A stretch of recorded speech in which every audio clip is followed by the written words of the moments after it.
来 Yuri Bonus 等。哎呦我去，你在这光照一下，我靠，垂钓金龟，我这个太精品了。OK， 点关山路，大家好，这里是斯洛史瑞克。那么欢迎来到2024年第一期积分昆虫学。那么我们今天来到了熟悉的安扎巴瑞戈这一块，圣地亚哥县特有的一块非常纯净的荒漠。那么今天我们还是和这个安妮和 Lara， 然后来爆刷沙漠。那么现在已经是3月28号了，所以也到了沙漠里面花的盛开期。我们今天就来主要观察一下这些花上面会有什么仿花的虫，然后再进行一个夜刷。非常期待啊，看今天运气怎么样。OK，Let's go。沙漠和花海似乎是两个永远遇不上的词，但是在美国西南部的荒漠当中，每年的4、5月份都是沙漠里花海盛开的季节。但是由于今年厄尔尼诺现象的影响，加利福尼亚州冬季下雨量是往年的好几倍，所以即使是干旱的沙漠地区也被波及了，整体的物候早了1个月左右。我期望的沙漠花海已经接近了盛开的尾声，在这严峻的环境当中，我能否还能像去年那样寻找到沙漠的极品昆虫呢？这里是斯洛史瑞克，欢迎来到积分昆虫学。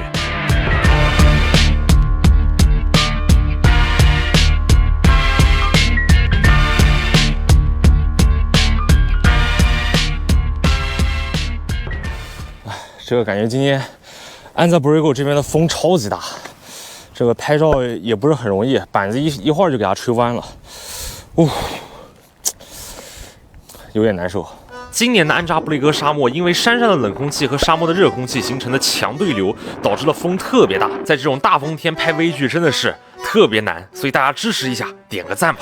这个还是非常经典的配饰真收获蚁的蚁巢，一大堆。配饰真收获蚁，这种是美国西南部沙漠最常见的蚂蚁，通体黑色，带有一些白色刚毛。它们个个长得都是大方脸啊，因为它们的头部的长度和宽度是相等的。作为收获蚁，它们也会找一些植物的种子搬到巢里面。去年啊，我给了它们斯洛相对精比系数4级，但是现在我觉得，它们这么多应该只值2级。这里的仙人掌花也开花了，然后这个仙人掌花里面哟，还有2只那个华丽石峰锅工虫。上次也拍过，这次也来拍一下。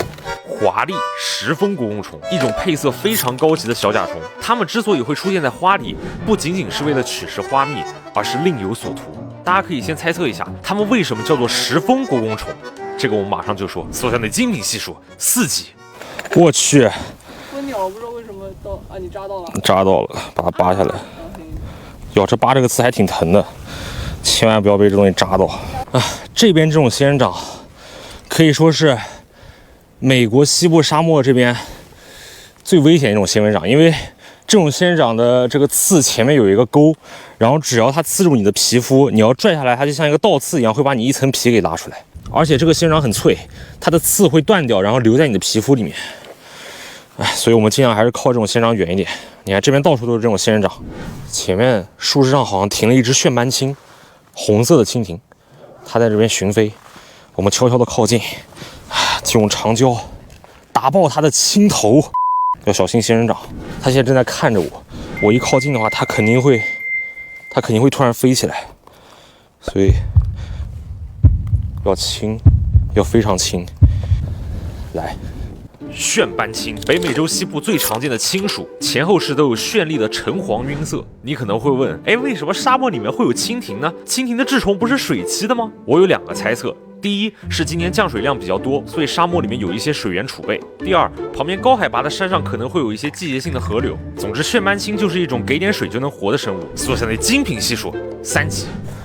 这边的花上有很多瓢虫，这个是啥呀？这个好像没见过。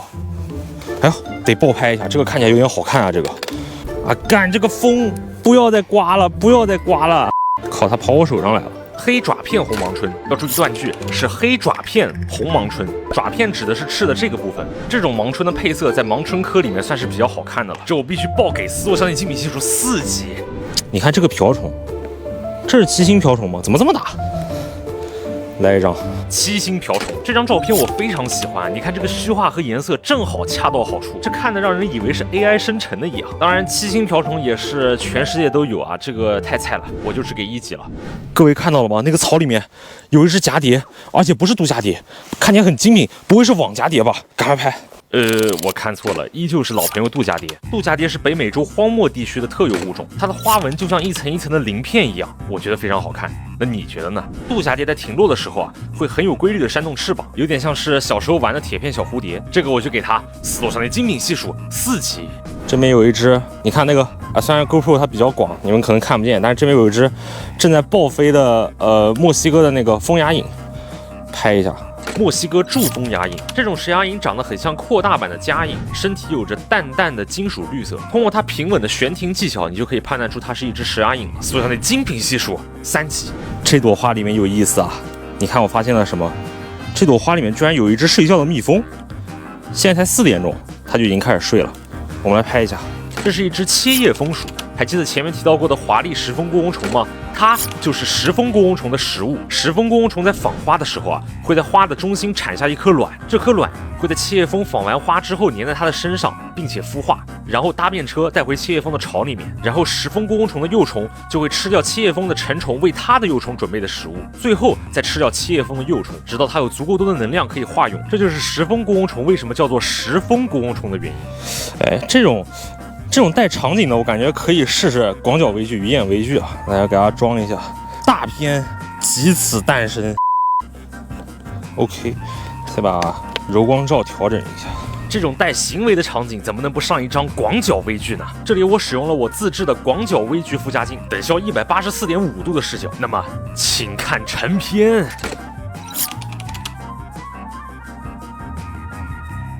怎么样？怎么样？这个效果是不是非常的有内味？来，1到10分，你来打分哦。忘了，切叶蜂鼠斯洛强的精品系数4级。这边这个太阳要下山了，我们只能被迫开始夜刷了。哎，这白天因为这边风很大，然后但是没什么东西，所以，哎，要是这边晚上风还是这么大的话，我觉得今天很容易就要空军啊，所以只能先立个反 flag， 肯定没有东西，对不对？肯定是没有东西的，晚上你肯定什么东西都刷不出来。妈呀，好黑啊，屏幕里啥都看不见。OK， 现在已经是晚上的快8点了，我们现在在 Anza-Borrego 啊，虽然这边确实很黑啊，你可以看到我们在沙漠的正中央。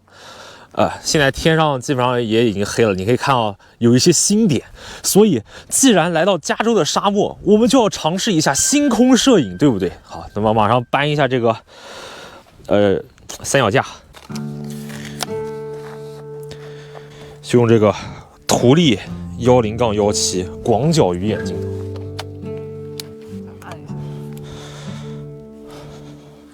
关灯，3、2、1，走。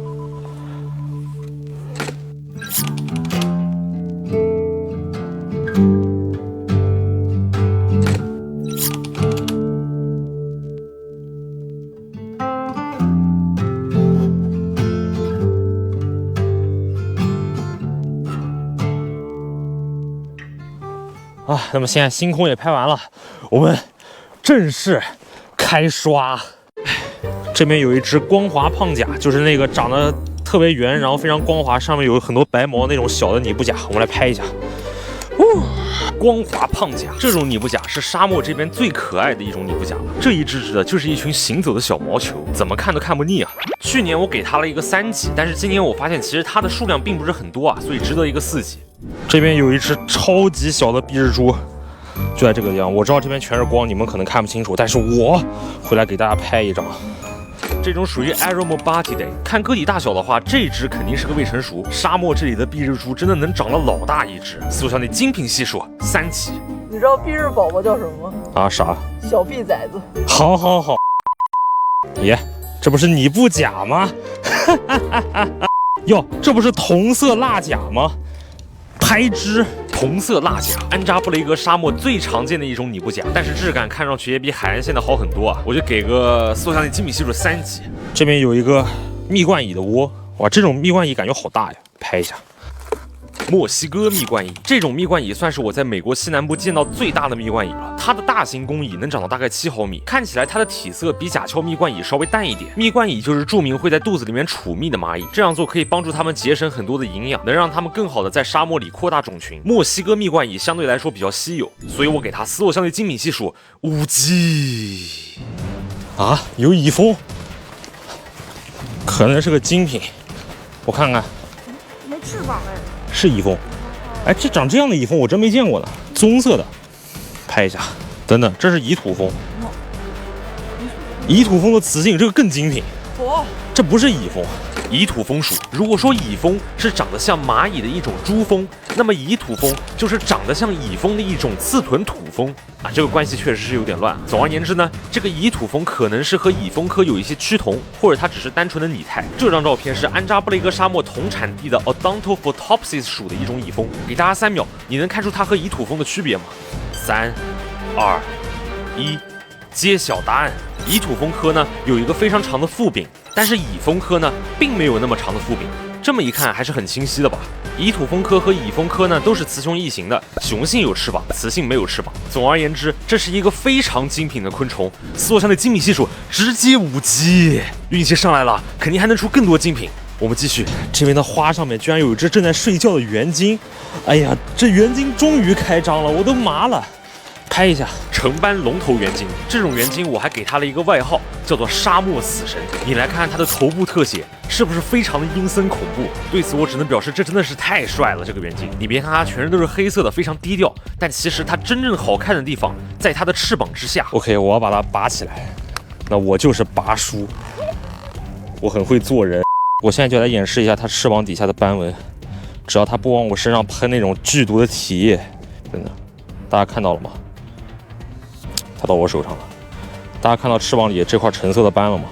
它白天的时候会威吓人，然后它威吓的时候就会把整个翅膀全部都给张开来。在这里我还是需要提醒一下，绝大多数园鲸的体液有剧毒的斑毛素，所以最好不要上手园鲸，否则可能会导致皮肤溃烂。橙斑龙头园鲸的分布非常狭窄，而且它的数量也不多，所以必须得斯洛山的精米系数5级。来 Eurybonus 等等，哎呦我去！我去，你在那光照一下，我靠，垂角金龟，我这个太精品了，这可能是我，这绝对是今年最精品，没有之一。这何止是今天最精品，这是我有史以来刷过的最稀有的昆虫之一。现在这只在沙子上静静趴着的，就是完全可以绝杀安扎布雷格沙漠所有精品的尊贵沙漠龙金龟。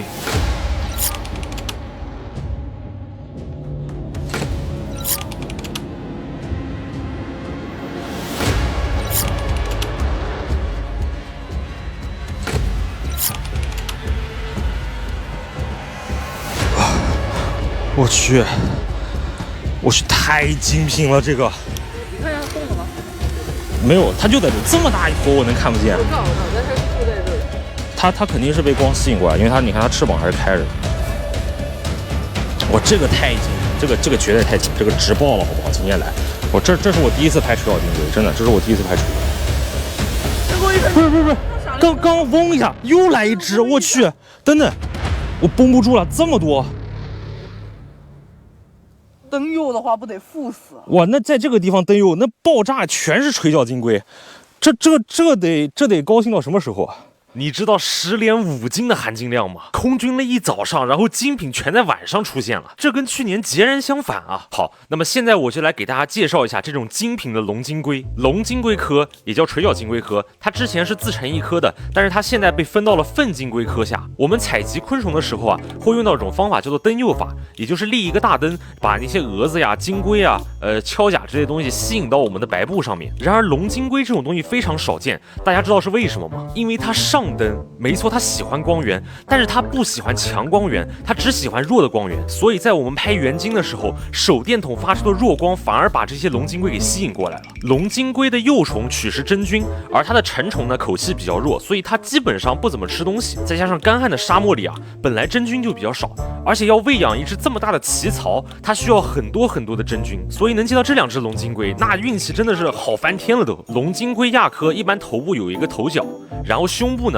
有一个凹进去的部分，在凹进去部分的边缘呢会长有几个小角，这样有助于它们挖洞，可以躲避危险啊。在这里我要搬出我的斯洛山内精米系数第一个6级，没错，这就是5级 Pro Max Plus 版，这代表了绝对的稀有度和绝对的外观。让我缓缓，我配音配的额头都冒汗了。OK， 那么今天的积分昆虫学到此为止，大家记得点上投币，1键3连，也不要忘了关注我，哎，但今天能看到，虽然空军了一整天，但是刚刚这个垂角金龟确实是很精品啊！这一下子让空军的一天变得陆军了。大家记得关注我，我们下期不见不散，再见。